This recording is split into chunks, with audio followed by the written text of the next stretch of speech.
Pastor, karibu na uweze kunena na watoto wa Mungu.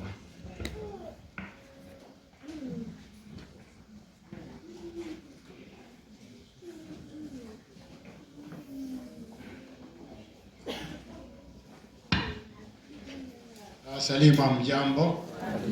Hamjambo tena? Lord is good all the time. And all the time. Tunataka kushukuru sana washiriki, viongozi, washiriki, mchungaji wa Pipeline District kwa yale mema ambao mmetutendea sisi kama wageni, na tumeona mmetutunza vizuri sana, na tumefikia mwisho wa makambi ya mwaka 2026. Nataka kushukuru wale waimbaji wote pamoja na guest choir Mugon, Pipeline hapa, Ryan Hill. Is it Ryan Hill? Rhino and Imperial. Na wageni wote ambao mmefika hapa, asanteni sana. Watoto, asanteni sana. Wale ambao mmekuja throughout the week. Vijana, tumeshukuru sana kwa kutenga muda kuja, na watu wote ambao wamefika, wageni wenzangu.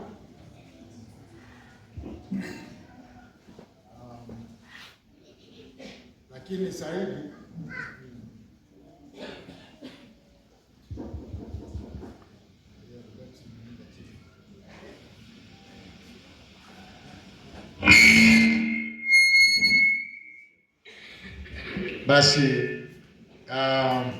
lakini zaidi tuseme asante kwa Mungu, asante kwa kanisa, kwa walioamua kubatizwa siku ya leo.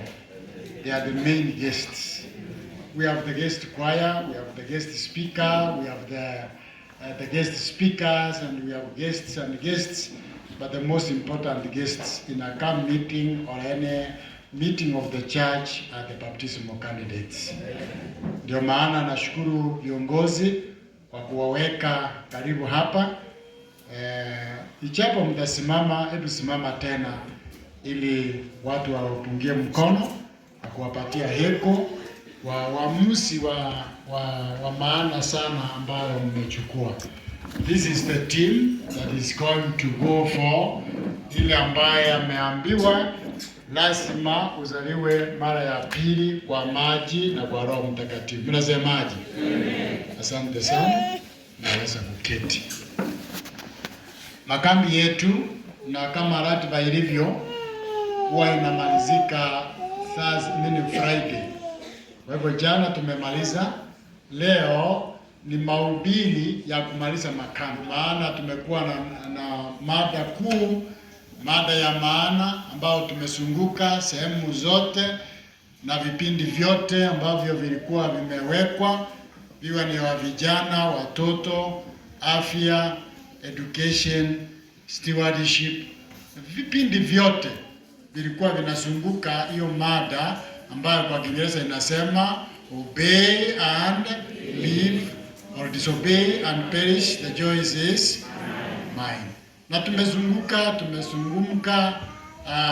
hiyo kwa mafungu mengi, na zamani tulikuwa tunarudia siku baada ya nyingine ili waliokosa nafasi ya kufika na wao wapate hiyo. Lakini tunataka kushukuru sana the ICT team. ICT team imejaribu wawezavyo. Yote mahubiri ambayo tumefanya yako kwa YouTube. Sema YouTube. Kwa hivyo wametusaidia, hatuwezi kuanza kurudia Monday, turudie Tuesday, turudie Wednesday, tuseme ile ambayo tulisema Thursday na jana ndio tuanze ya leo. Maana hiyo huwa anachukua almost the same amount of time that someone takes. Kwa hivyo asanteni sana. Mkitaka kuona tuliyozungumzia Jumatatu, Jumanne, Jumatano, Alhamisi na Ijumaa yako kwa YouTube. YouTube. Kuna kitu inaitwa YouTube. Hiyo tube ambayo iko wameweka ndani. Na YouTube hiyo ni kubwa. Inabeba mahubiri. Na tumeenda kwa YouTube nyingi. Wiki hii iwe ni wapi na wapi, Tanzania, Zambia, wapi na wapi, Marekani, katika nchi. Msimu huu ni wa makambi. Na hata service hapa, hata uwe na Narok, siku hizi huwezi kutembea huko uende kusikiza mahubiri ya hapo. Hata mimi nyumbani Nairobi, kanisa langu la zamani Lavington, nilikuwa na hiyo YouTube, hayo yako huko. Tukimaliza hapa, wazee wanaona nakimbia haraka sana. Nikikimbia hapo naenda kwa gym, nikimaliza gym naenda kwa YouTube. Naangalia mahubiri yote yaliyoendelea. Then nikifika saa ya kulala ninalala. Tushukuru Mungu kwa YouTube. Kwa hivyo na wale ambao amepatia vipawa wametusaidia sana tusimalize wakati wote wa mahubiri, maana tukimaliza tunaenda tunawabatiza, ndio watakuja watoto, watakuwa na program ya dhuhuri, alafu watapokelewa, na hiyo yote itafanya mambo kuwa sawa. Kwa hivyo sasa hivi tunataka kwenda sermon ya mwisho ya makambi 2026 ambayo inasema obey and live, disobey and perish, the choice is yours. Na hebu niwaulize, tulikuwa tunafanya competition ya mafungu hapa na pale. Sometimes we could be asked hard questions.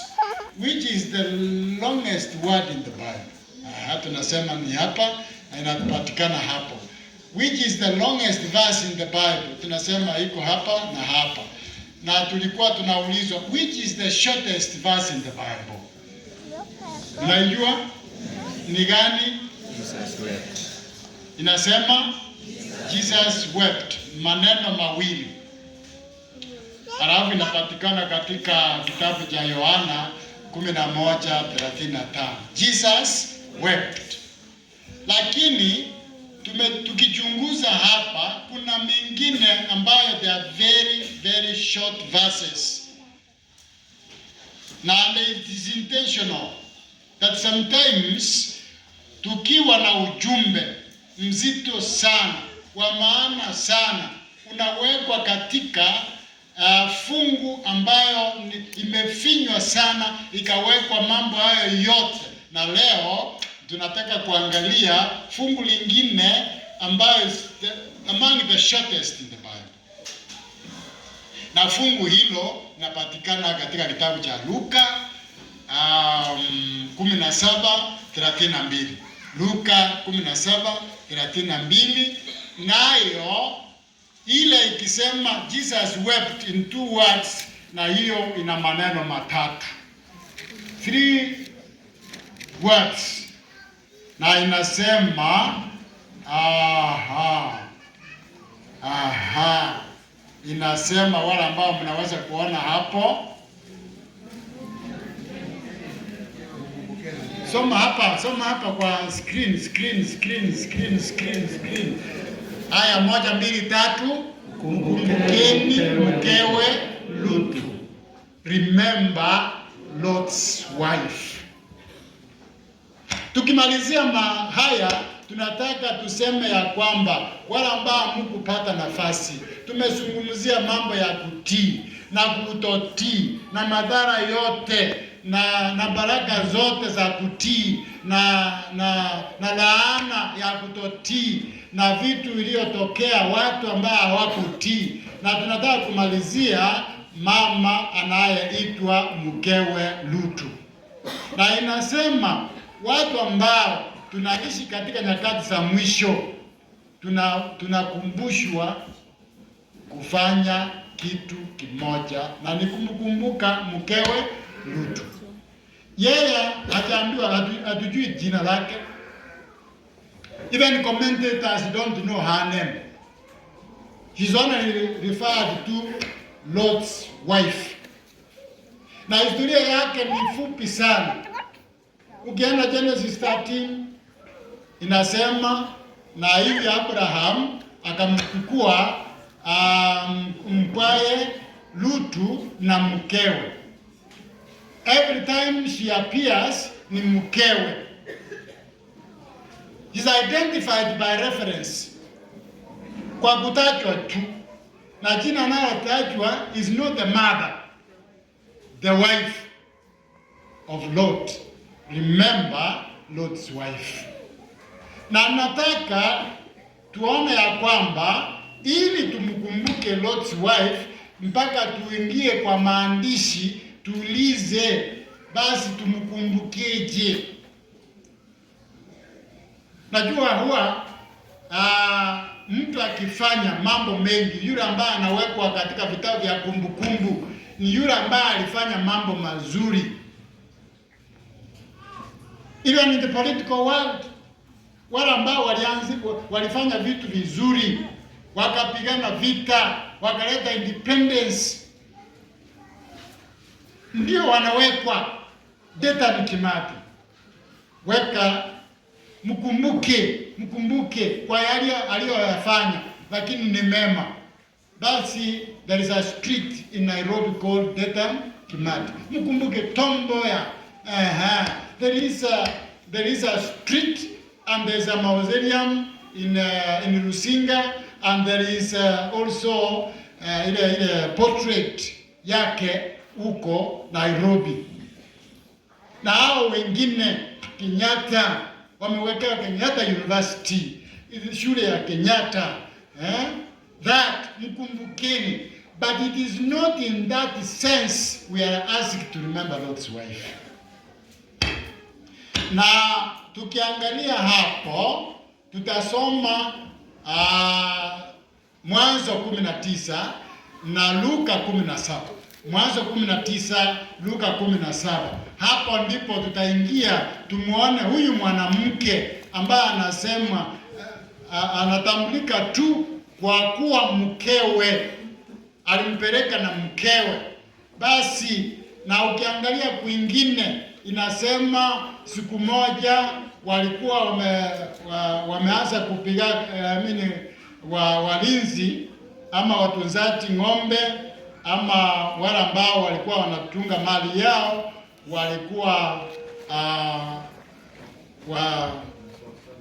walikuwa wanasozana hapa na pale, ikafika mpaka they divide themselves. Abraham anasema wewe Lutu kuja hapa. Sasa tutengane. Ukienda kulia nitaenda kushoto. Ukienda kushoto nitaenda kulia. Ukienda north nitaenda south. Ukienda south nitaenda hapa. Arabu inasema basi Lutu akachukua mkeo. Every place you find ni pale anasema whenever Lot is mentioned, his wife is only referred to. Hata hapa kitabu chake cha Luka 17:32 inatuhimiza remember Lot's wife. What do we remember her for? It's actually, we remember her as a warning.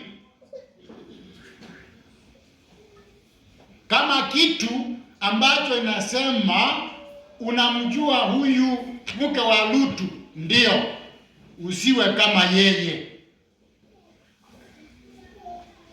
Hasa watu wale ambao tunaishi katika nyakati za mwisho, wakati historia ya dunia itafika kikomo, na hivi karibuni itafika kikomo.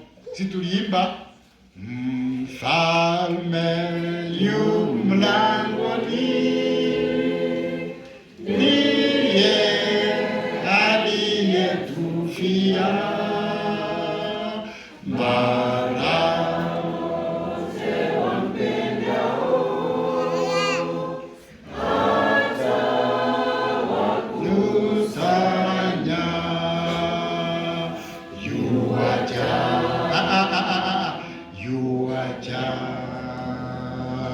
yuaja mlangoni, anasimama,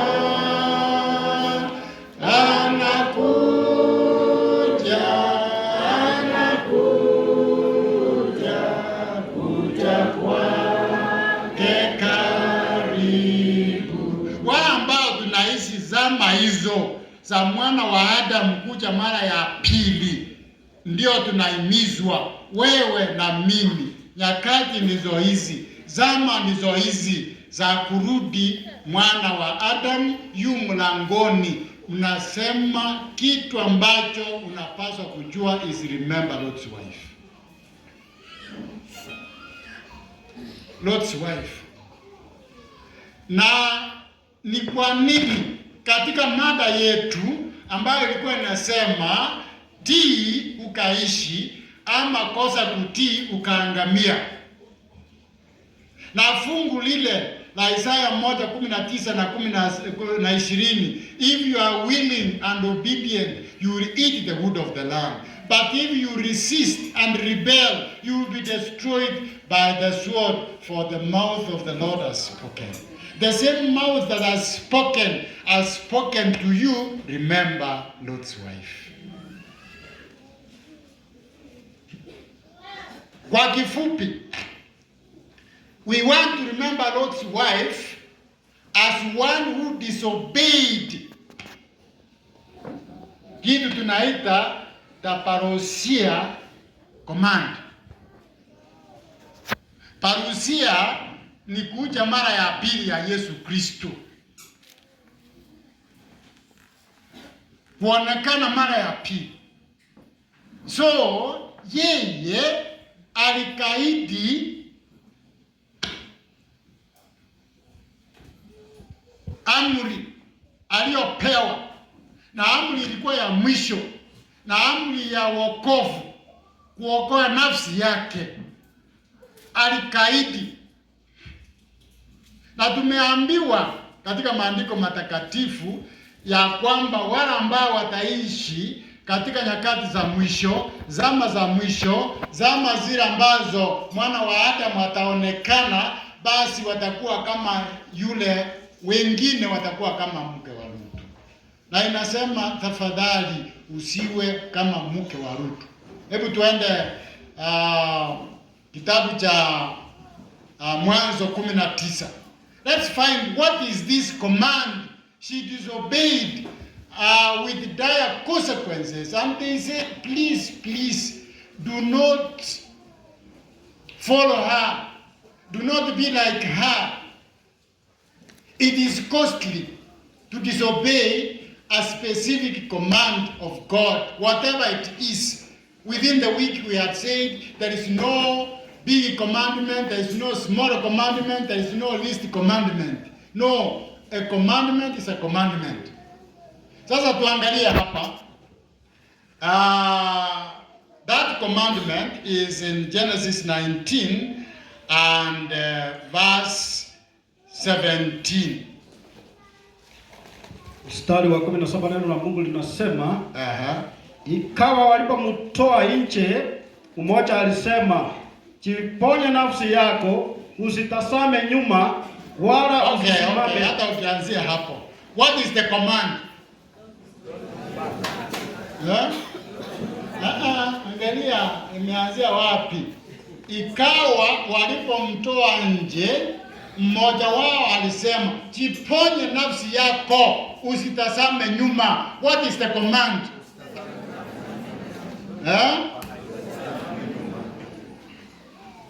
That is half the command.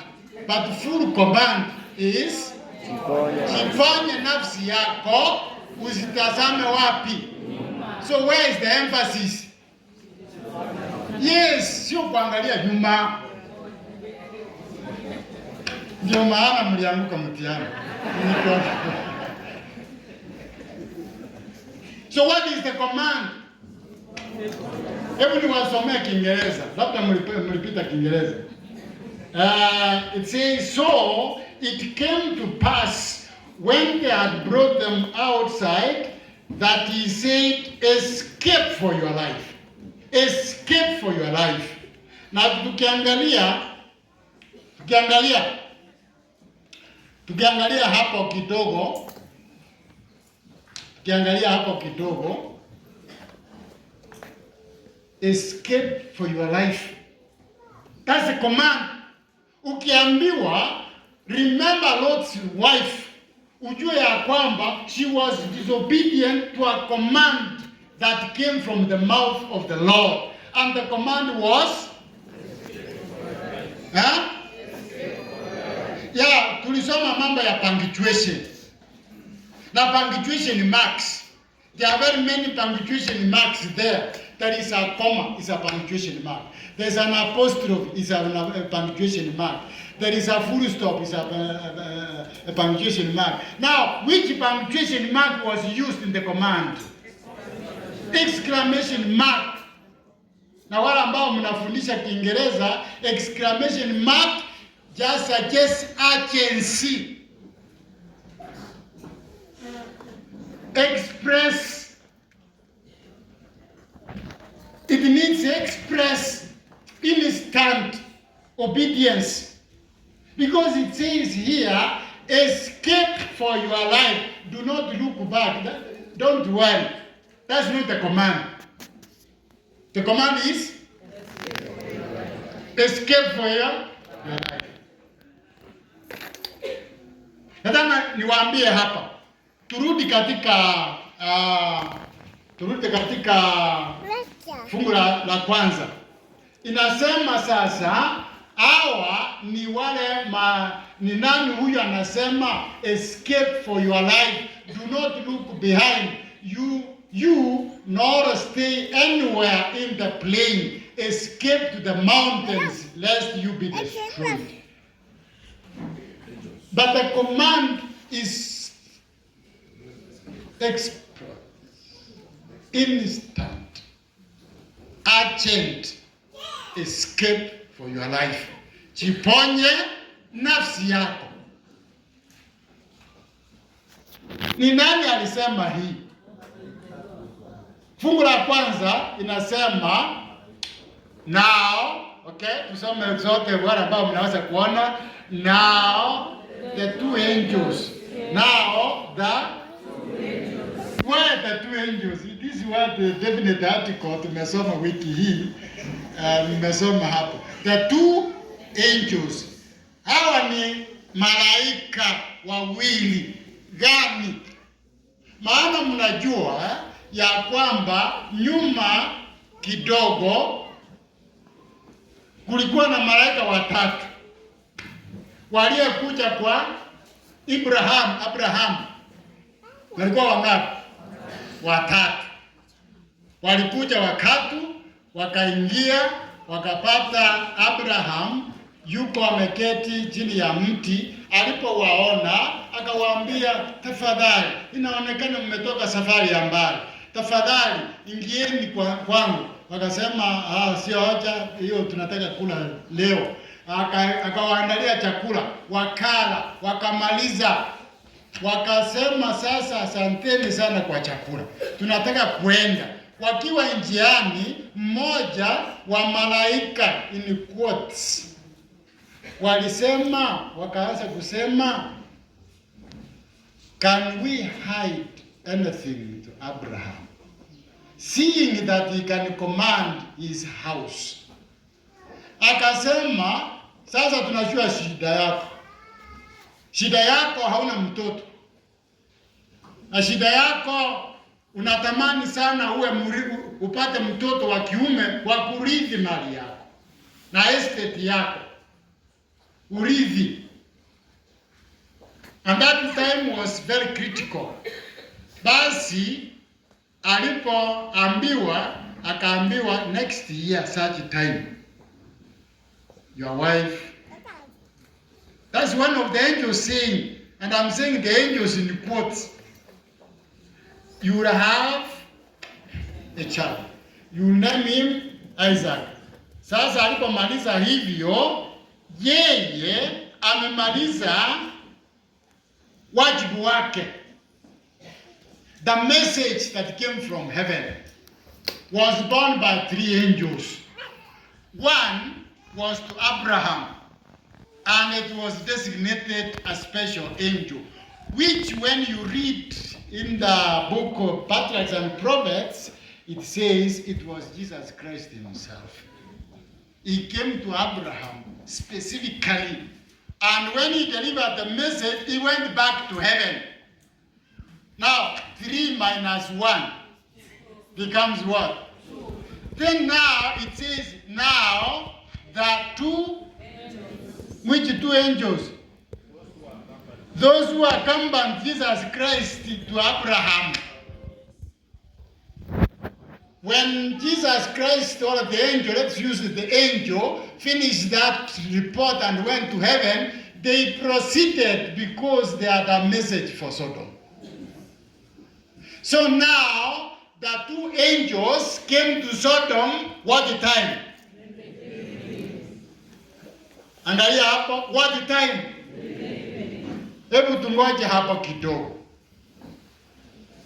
Siku ina sehemu 3. Ina morning, ina afternoon, ina evening. Wakati gani siku inaenda kuisha? Is it morning, afternoon, or evening? Kumaanisha, when they came to Sodom, when the day was ending.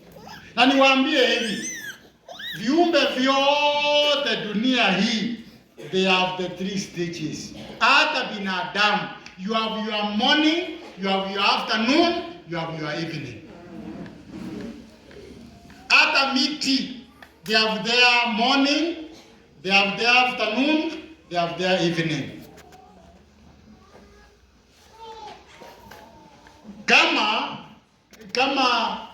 Kama ni mtu, your morning is your childhood. Yes. Ndio wakati hapa unaanza, hakuna joto sana, kuna baridi, kuna shida. Unaenda mwaka mmoja, miwili, mitatu mpaka 14 or 15. Sasa hapo umemaliza your morning. Then you begin your afternoon. The most productive time, that of youth and adult life. Ndio the longest. Unaenda from 16 all the way to 60. Then kama mtu 60, sasa unaanza evening.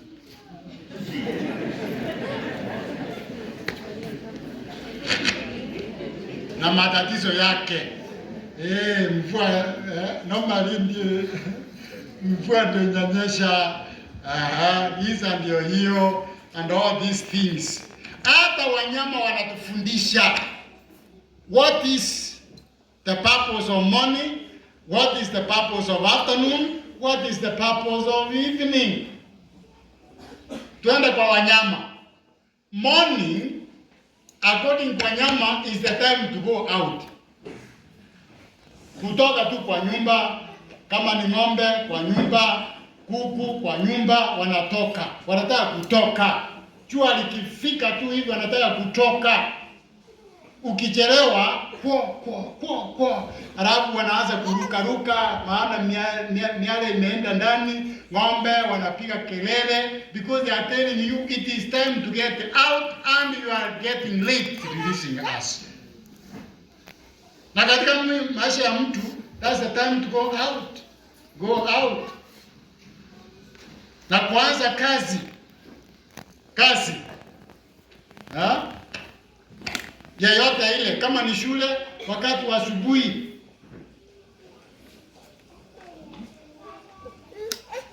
Na ukiingia hapo, ndio wanafundisha masomo yale mazito. Hesabu haifundishwi in the afternoon.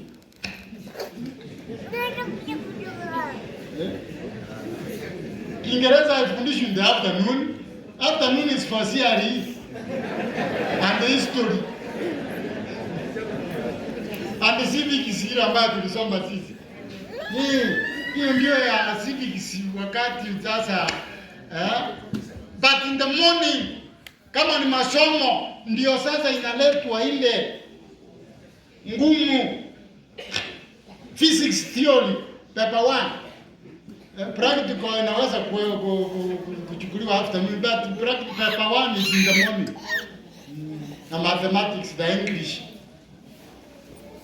So na hata miji, even kingdoms, they have their morning, they have their afternoon, they have their evening. So morning is when people go out. Afternoon, hata ng'ombe wamechukua nyasi hapa na pale, napier grass. Kifika saa 6 analala chini, anaanza kucheua. So afternoon is time the notes. Kuona ile ambayo haujafanya, tie the knots. Ikifika evening, the animals teach you it is time to come back home. Yes. Ng'ombe ndio wanakumbuka, ndama alikuwa nyumbani. Alafu wale wa kienyeji wanaanza from 3 kilometers. Alafu watu mnasema leta vitu vya kukamua. Ng'ombe anakuja. Ana announce kutoka hapo, it is evening, I am coming back, I am bringing milk.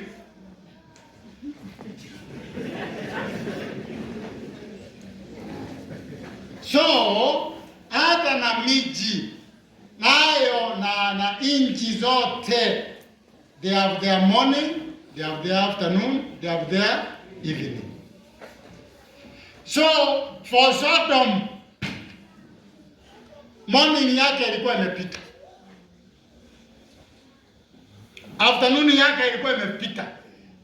Sasa ilikuwa evening, wakati sasa wa kumaliza kila kitu.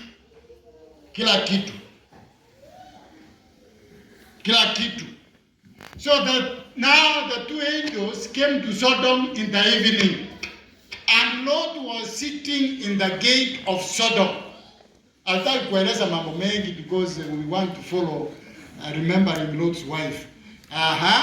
When Lot saw them, he rose to meet them and bowed himself to the face of the ground, to the ground. Yaani kwa mira ya siku hizo akawasalimia. That's a simple language. Akawasalimia sawa na mira zao. Sasa akawaambia wageni, karibu sana hapa kwetu Sodom. Kuja muingie. It is evening. Mimi ni mzee, nimezaliwa hapa, nimeishi hapa, najua watu wa town hapa. Kuja. And they said, here now, my lords, please turn in to your servant house and spend the night and wash your feet. Then you may rise early and go on your way. And they said, no. Lutu anazungumzia nani? Malaika wana ujumbe kwa Sodom. Na huyo anamwambia simpumzike kidogo, ndipo mlete mambo, mulale hapa, muoshe miguu yenu, mukule, mulale hapa. Wakasema we want to spend here, but we want to spend the night in the public square. Mzaka wapi? Hapa Sodom. In the public square. Do you know Sodom? You know, he was teaching the angels. He didn't know. Do you know Sodom? Please. The next one now, I don't know what he says. But he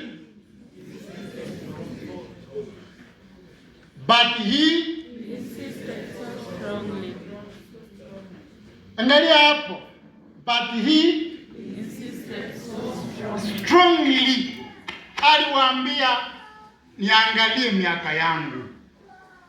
Nini amjui Sodom? You know, they knew, and God wanted to prove that he was justified in destroying Sodom. Lakini mpaka aiweke ingie directly and they pretended not to know how dangerous was Sodom, because it was the basis for the destruction. Ndio maana wametumwa waje kuiangamiza. Ilikuwa imefikia mwisho, kilele cha uovu. Hata ndio walisema, huyu mzee akasema no, he insisted so strongly, and then they said, basi mzee kama umesema tuingie ndani. Yaani malaika walitaka kufundisha Lutu in a practical way ya kwamba hata ukiona sasa Sodom imeangamia, ujue the blame is not on God, the blame is on the inhabitants of Sodom. Okay, sasa tuendelee kidogo. Wameingia ndani, wamekula. Verse 4. Now, before they had gone to bed, kuosha miguu waliosha, kula walikula, walitayarisha. Wageni, wewe room yako ni hii. Umeiona hapa ndio na switch. Kama kulikuwa na switch. Imagine in modern time. Umeona hapa ndio bafu na hii kitanda basi lakini sitima ikienda kuna tochi hapa, zaiweka kwa hapa. Umeona hiyo yako, na wewe kuja yako ndio hii. Sasa tuje kuomba tuende kulala. But before they had gone to bed,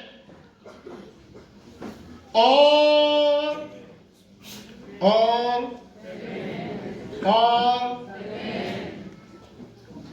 siku hiyo hakuna mwanamume alibaki kwa nyumba. Ni nani amesema? Mungu. Wapi? Wa Biblia. Kitabu gani?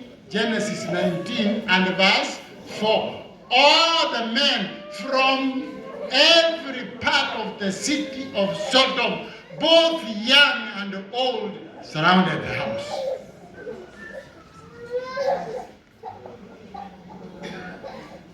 All and men means what?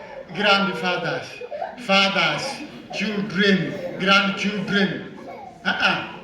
Children is general. Grandfathers and the fathers and the sons and the grandsons.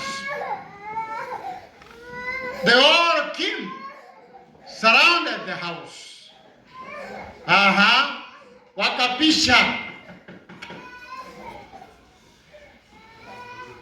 Walipopisha, they called out to Lot, "Where are the men who came to you tonight? We were watching, we saw. Tuliona kuna wanaume, and you know they are very specific. The men, we know. Where are they? The men who came to you tonight, bring them out to us so that we can have sex with them." Okay, bring them out. You know, now they are showing their true colors. Hata malaika walijua.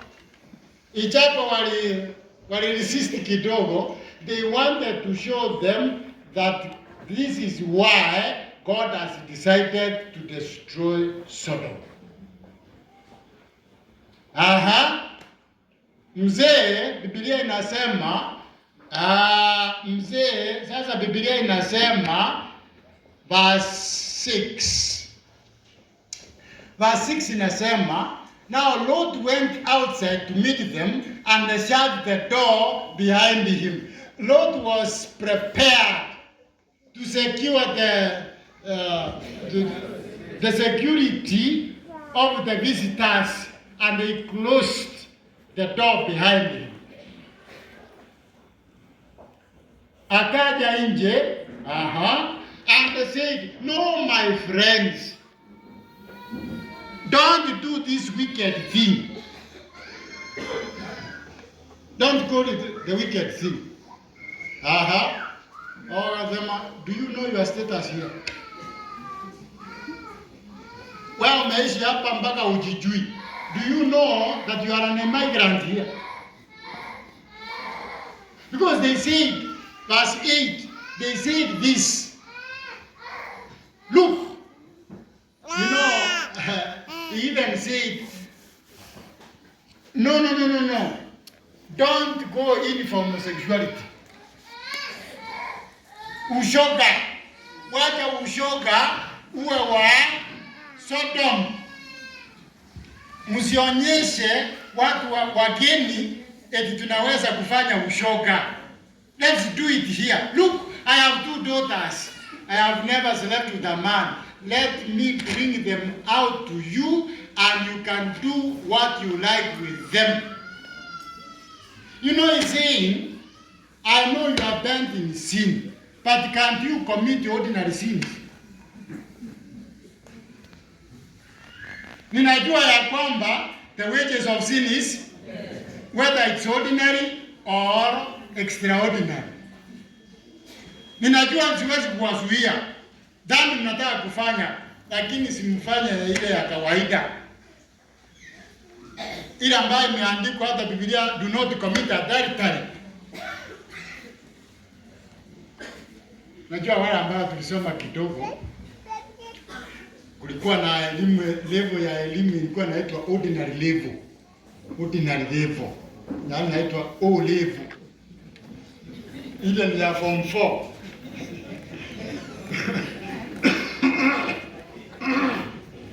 Nasoma nafika form 4 as ordinary. Na wakati wetu ukimaliza ordinary level unaweza kupata kazi. Lakini kulikuwa tena inaitwa A level. Yani advanced level.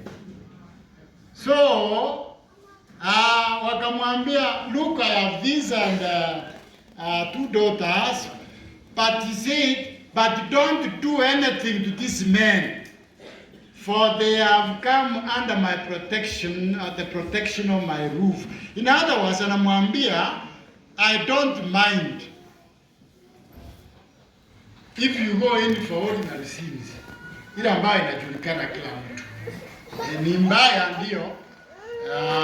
I know you defile my daughters, yes, but it's a little bit understandable. Wakamwambia hiyo tunajua. And we are specific, we are not interested in women. Do you understand, you man? Hiyo tumemalizana naye. And now verse 9. Verse 9. Wakamwambiaje? Get out of the way, they replied. And then they said, this man does not know even his status.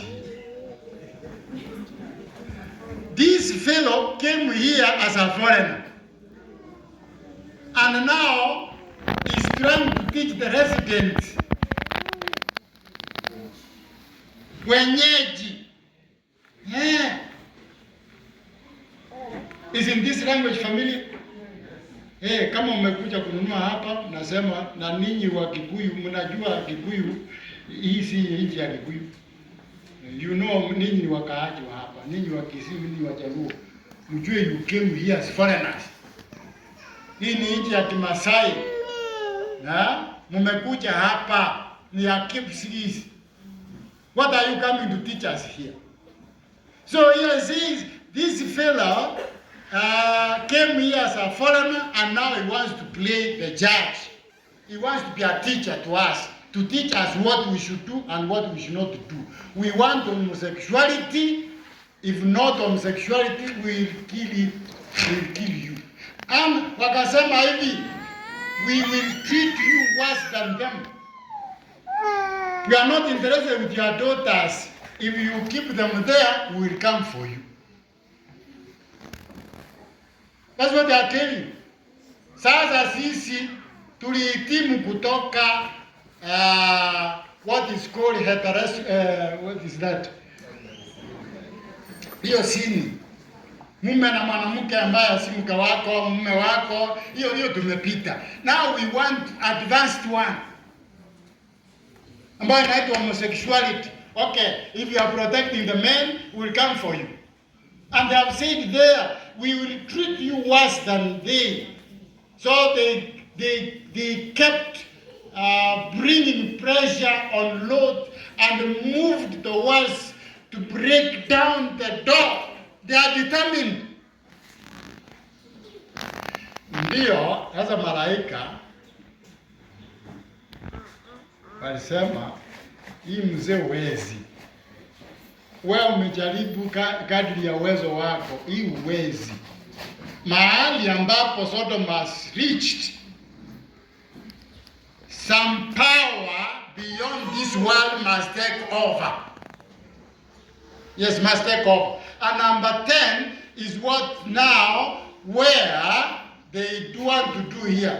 Huyu anasema tafadhali, vijana tafadhali, wazee wenzangu tafadhali, na wao wanakuja, wewe you are a foreigner.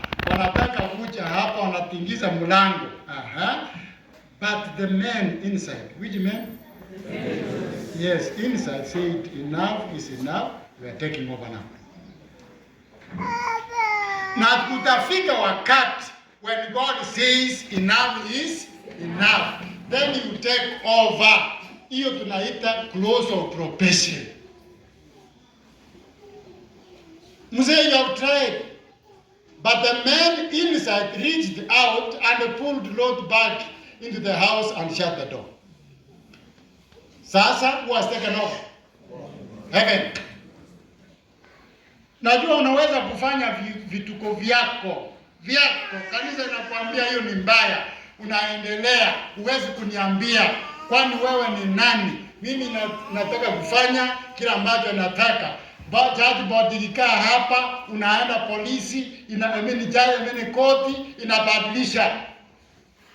Ameoa mke wa pili, anaenda hapa anasema my constitutional rights have been trampled upon. You come with a court order, it is returned. God is going to take over one day. So here is, they pulled Lot back. We have come here for business. Before this nonsense here, Sodomites, they pulled Lot back in the house and shut the door. That's when now business begins. Where you need to know, remember whose wife? Lot's wife. Beginning here, when heaven, there are now only two groups. The one in the house and the one outside the what? The house. The one outside the house, their time is now sealed. And inside the house, you have some hope. Heaven has taken over. Heaven has taken over. Sasa ni mbingu imechukua ushukani, and they are doing things rapidly. Kwa speed. Hapa mzee, hakuna mchezo sasa. Verse 11. They asked him, then they struck the men who were at the door of the house, young and old, with blindness, so that they could not find the door. Number 1, when heaven has taken over, they are doing business. Ni ile ya kusema mlango umefungwa, yes, twende kazi. Hiyo imekuwa kipofu. Number 2, because now heaven has taken over and things are going to be rapid, very quickly here. Then verse 12, then the two men said to Lot, do you have anyone else here, sons-in-law, for example? Yaani akamwambia, do you have anybody in the town here, for example? They knew, but they are putting in Lot some sense. They are putting some sense into his wife and to his daughters. Do you have men, Lot? Do you have anyone else here, son-in-law, sons or daughters, or anyone else in the city who belong to you? Yes. Okay. If you have them, what is the command?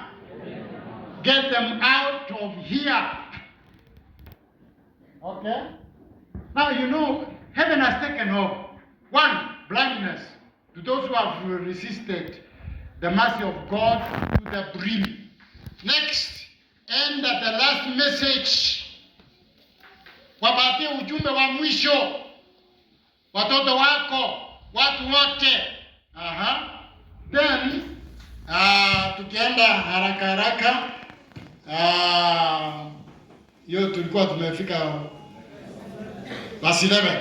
Now verse 12 says, then the men said, have you? Then they said, bring them in. Now verse 13 says, verse 12 says, verse 13. For we will destroy this place because the outcry against them has grown great before the face of the Lord, and the Lord has sent us to destroy it now. Heaven has taken over. Now unaona now how the last day events are moving rapidly. Biblia inasemaje? Sasa wile wa kusoma asome. Biblia inasema, mzee akasema ndio wako. Akaambia enda walete. Wacha mama hapa, wacha na binti hapa, na sisi tuko hapa. Enda. Then the Bible says, the next verse, Lutu akatoka akasema, akasemezea wakweze, the sons-in-law, waliowapoza binti zake, akasema ondokeni hapa, mtoka katika mahali hapa, kwa sababu Bwana atauharibu mji huu. Bwana atauharibu mji huu. Lakini akawa kama achesaye machoni pa wakweze. Lakini akaonekana kama was joking. Yani, the English version says they thought he was joking.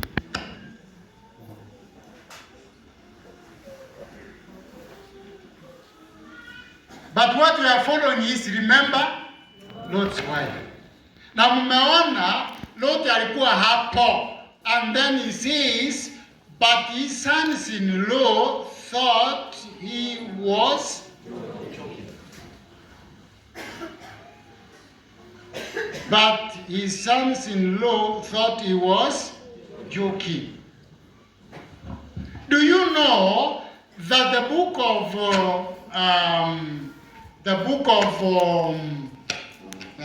Luke chapter 17 says, and as it was in Lot's time, so it shall be in the Son of Man. Itakuwa ya kwamba dhambi zitakuwa nyingi, fujo itakuwa nyingi duniani, kanisani, na watu wakikanywa wanataka kuvunja milango, wafanyie wengine vituko. As it was, so it will be. I'm asking you, have you seen the increase of wickedness in the world and in the church? Yes. Yes, as it was. That's why it says, when you see those things coming, remember Lot's wife. Imefika wakati ambayo inasema, as it was that time, so it shall be in the Son of Man. Itafika wakati wachungaji wanasimama, wanahubiri kwa Kiswahili, wanahubiri kwa kilugha, wanahubiri kwa Kiingereza, Kifaransa, Kijerumani, but people think pastors are joking. Hata tunaimba Mfalme yu mlangoni, bado you think you are joking. Bado you think you are joking. Kwa hivyo ikawa hapo, to remember Lot's wife means itakuwa wanyakati kama zile za Lutu, mke wa Lutu. Dhambi ikajaa duniani, kanisani. Watu wakihubiriwa, wanafikiri ni mzaha tu, ni mchezo. Tukiambia kama hujabatizwa, kuja hapa tukubatize, atakayebatizwa ataokoka. Watu bado wanasema hiyo ni mchezo. They keep postponing decisions. They keep dodging decisions. Tulikuwa na somo hilo. Kama Felix, enda kwa sasa, nikiwa na muda nitakuita. I asked you, are you interested in righteousness and self-control and judgment? Sema hiyo nitafikiria baadaye. Sasa hivi tuache hiyo maneno, nitakuita baadaye. People who are ever postponing decisions.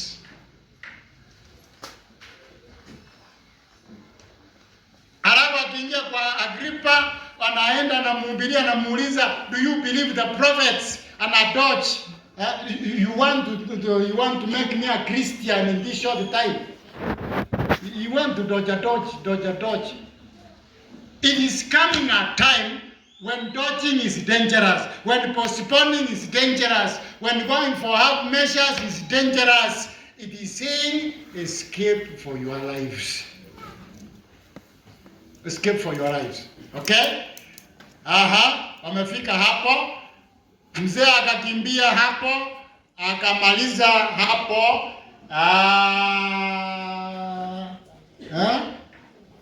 Hakuna mafuno.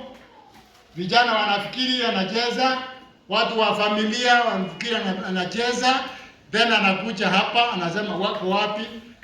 Eti hawako. Walienda wapi? Walifikiri ninacheza. Haya. That's all. Because now heaven has taken over. Let's go to another stage. Another one. Now verse 15 nasema, kulipokuwa asubuhi, the angels now said, kama wamekataa, wamepewa muda wao waamue, it is joking or not joking, that is it. Umemaliza kazi yako, turudi hapa kwa nyumba. Sasa ni wangapi mko hapa? Tuko 1. Nani? Mimi, mke wangu, mtoto wangu, mmoja binti na mwingine binti. Wengine wamekataa. Okay, now let's come inside here. Then akawaambia, with the coming of dawn, the angels asked Ruth and said, hurry, take your wife and your 2 daughters who are here, or you will be swept away when the city is punished. Sasa toka. Kama wamekataa kutoka, wewe toka. It is now coming to individuals. Obeying the parousia command is personal. Wameambiwa hapo. Tunataka kumaliza kazi. Haya. Verse 17. 16. All right, 16. Now, wamemwambia, si tumekuambia tumekuja kuangamiza hapa and we want to give everybody opportunity. Yes. Sasa tumepatia watu wa mji nafasi, wanataka kufanya vituko vyao. We have blinded them. Umeenda kwa wako zako na watu wa ukoo, umewaambia, wamefikiri you are joking. Now, can you do something? Hurry, toka hapo.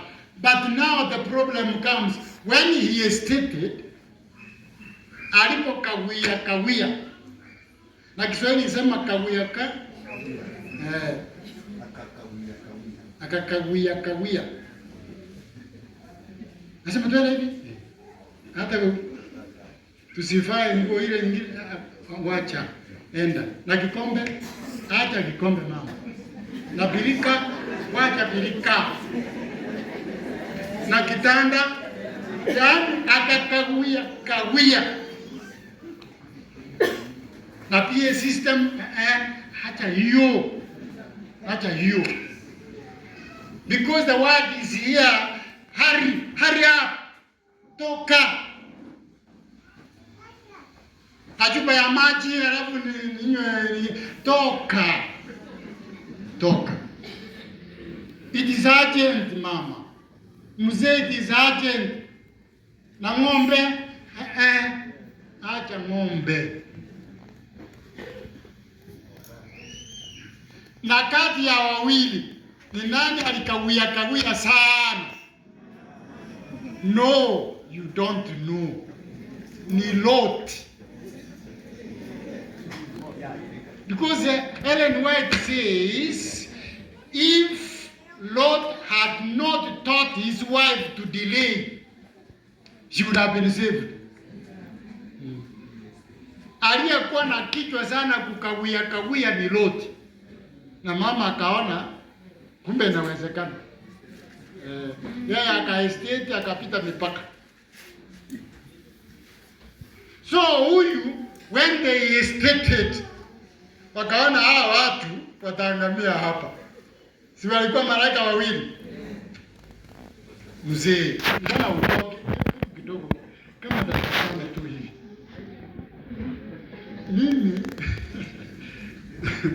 Mimi nimeunganisha harusi nyingi. Wakati mgumu ni ule mnaenda kwa, especially in Kisii, mnaenda kwa nyumba, mnaenda kuchukua msichana. Mmepewa chakula, mmekula, mmebrush your teeth. Mnaambia mama sasa sifungua mtoto. Mama ndio yeye anaenda, anafika huko, anarudi hapa. Mama saa imefika, hii ni saa 6. Pastor anangoja kanisani. Anaingia, anatoka.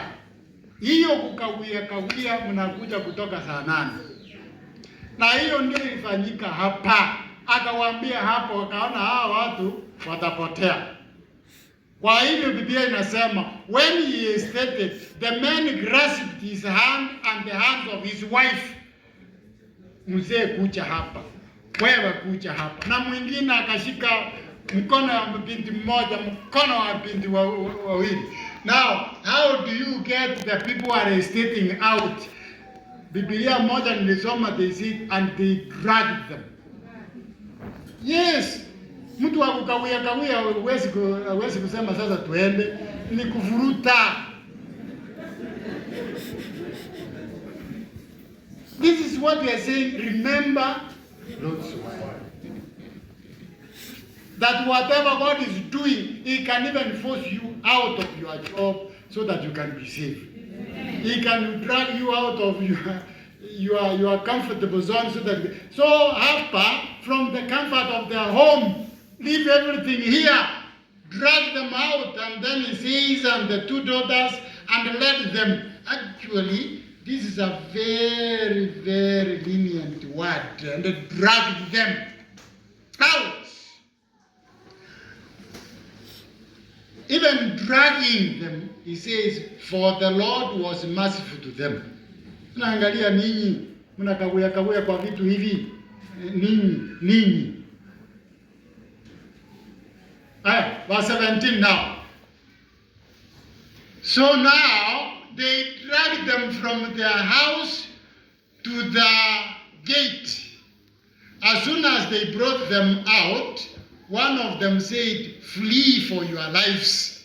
Don't look back and don't stop anywhere in the plain. Flee to the mountains or you will be swept away.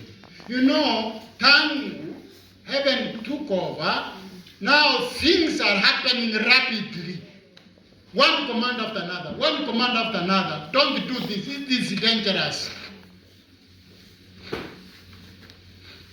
Na ya mwisho sasa, I want us to consider 4 people left Sodom, 3 arrived in Zoar.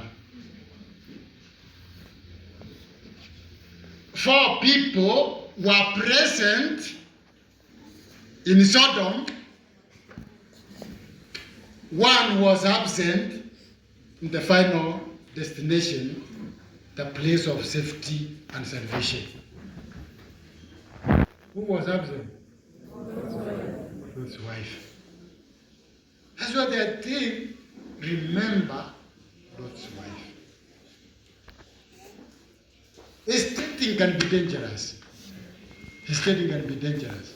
Especially hii ujumbe wa mwisho ambao unasema kisha nikaona malaika watatu wapi? Angani. Na wao walikuwa na injili ya milele, wakiwahubiria wakaao duniani kwa kila lugha na jamaa na watu, wakisema mcheni Mungu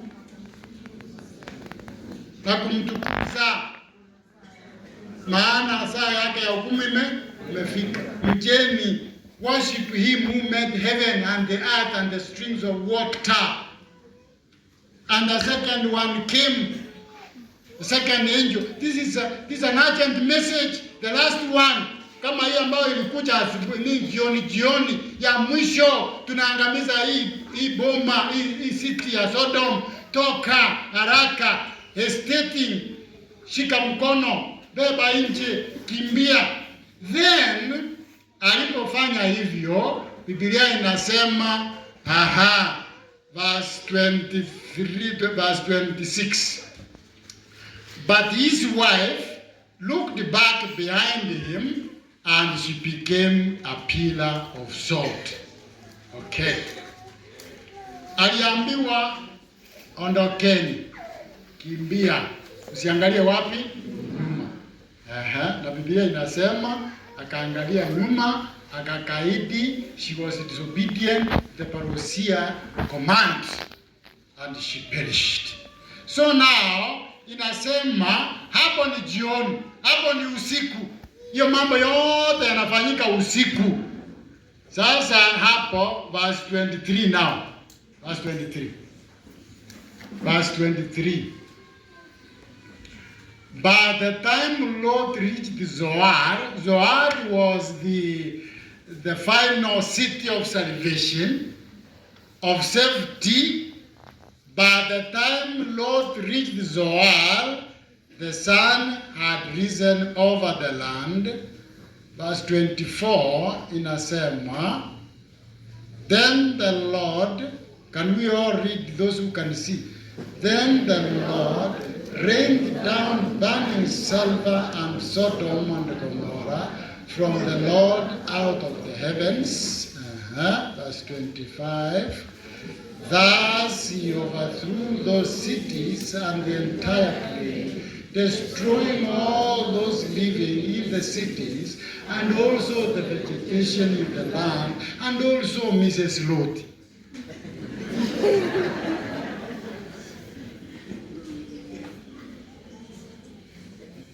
Remember Lot's wife. Hata nataka kumalizia. Enda kwa Luka. Luka ndio tumalizie hapo, niwapatie nafasi ya kuona kama you are going to remember and learn from Mrs. Lutu ama nini. So 17 verse 28. 17, Luke 17 verse 28.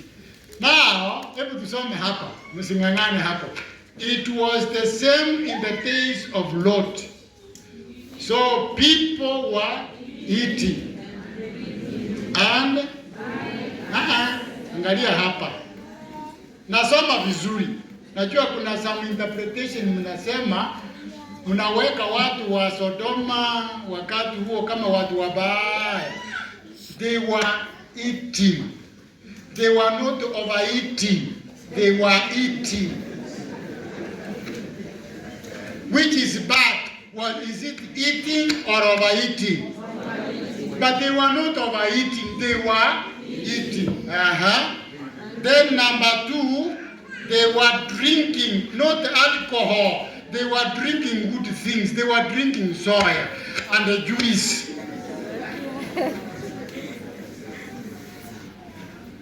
It was not alcohol. What I'm saying, kitu ambacho kiliangamiza Sodoma sio vitu vibaya. Yes. So they were eating, not overeating. The Bible doesn't say overeating. They were drinking. They were buying and selling. They were doing clean business. They were not corrupt.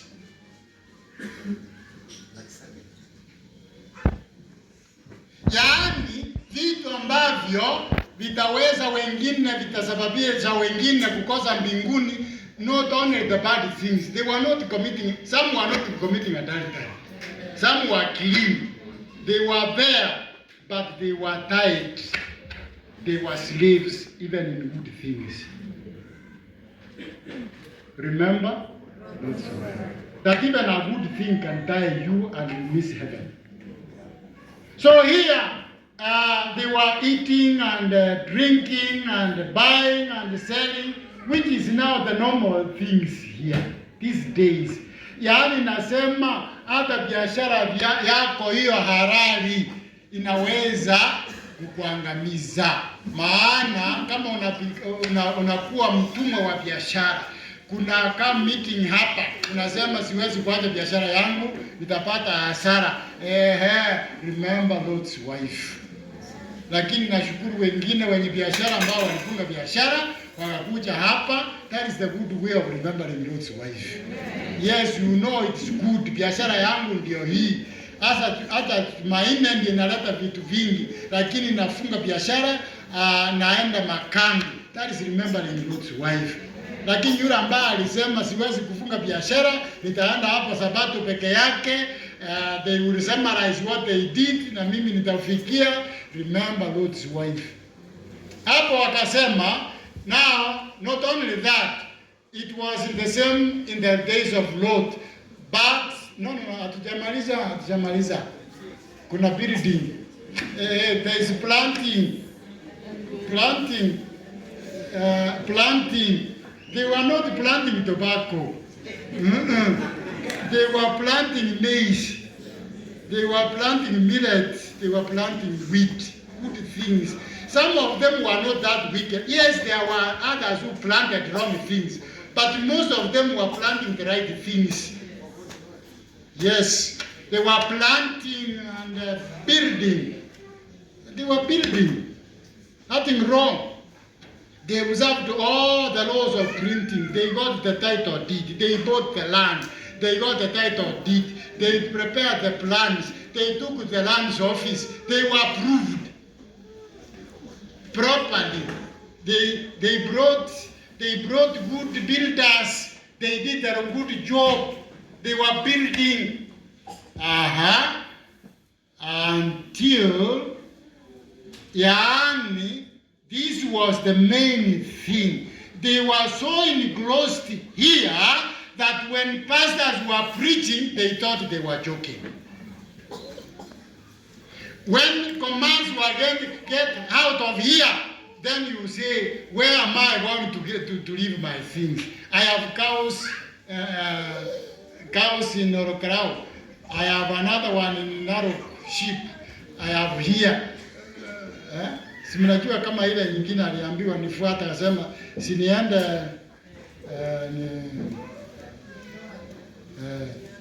lakini mzuri ni yule ambaye nilikuwa nimenunua ng'ombe. Nisema rais tu niende.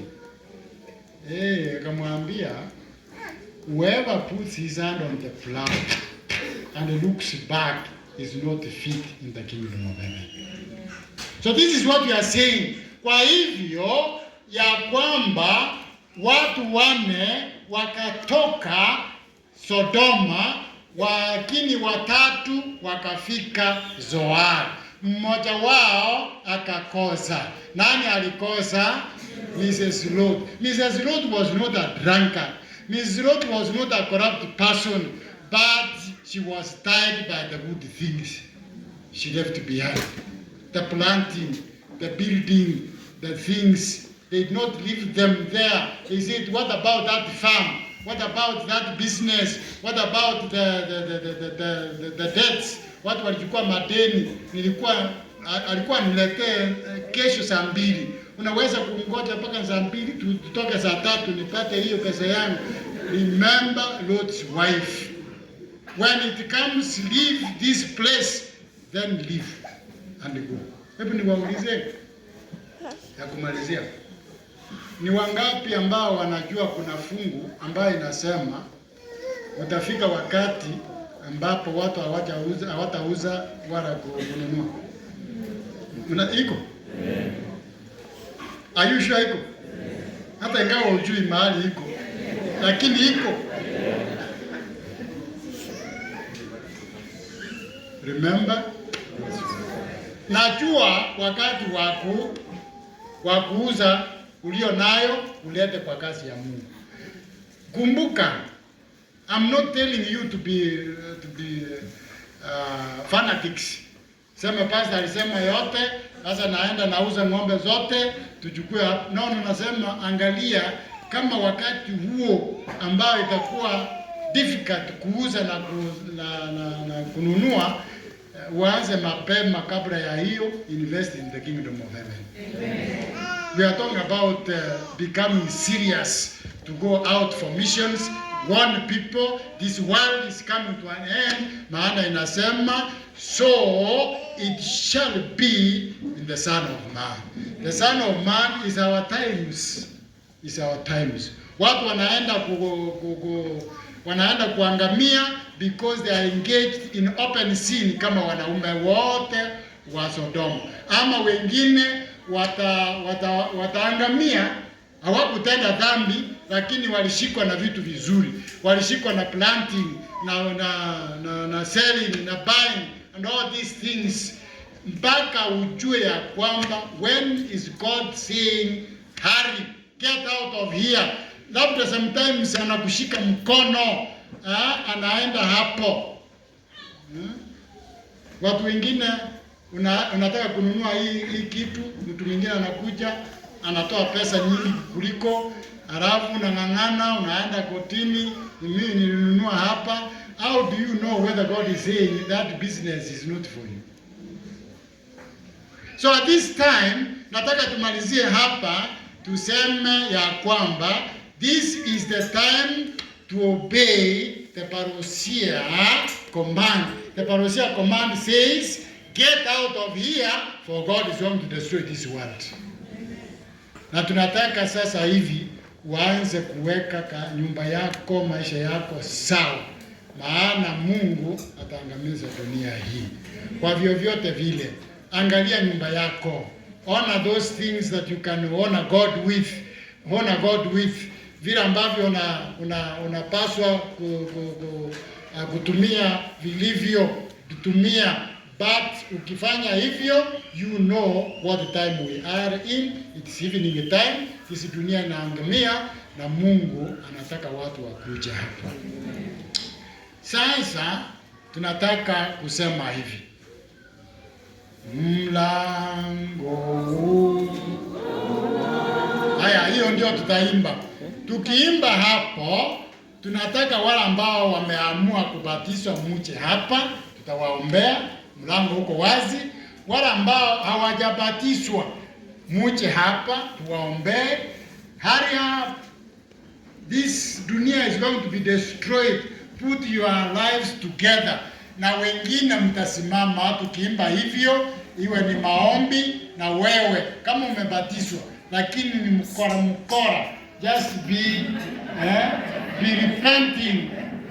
Hatuwezi kukubatiza kwa ukora wako ambao umeficha nyumbani unafanya usiku. Lakini wewe uangame hiyo. Lakini wale ambao watabatizwa muje hapa. Kwa hivyo mnajua wale ambao wako hapo wanataka kubatizwa muje hapa, tuwasalimie. Wale ambao mmeamua muende pale, alafu na sisi kimoyo moyo ile ukora na ujanja na mambo ya giza uangame, ili tukimaliza zote tuende nyumbani tukiwa tumeitii ya kwamba tuondoke dunia hii. Mlango huo. Tusimame. Na tukifanya hivyo mkuje hapa, msimame hapa. Wewe mwenye mtoto ukuje na kiti, kuja. Wale ambao wanabatizwa simama hapa. Wale ambao hawajabatizwa lakini wamesikia sasa hivi, I must hurry to God. Muje hapa msalimie, na wewe unajua njia zako za kombo, ungama. Maana mlango wazi. Haya. Kikundi cha kwanza kimeenda hapo, cha pili ni wale ambao wako hapa wajabatizwa, huwe kwa tent kama wapi, kuja hapa tusalimiane. Kuna watoto.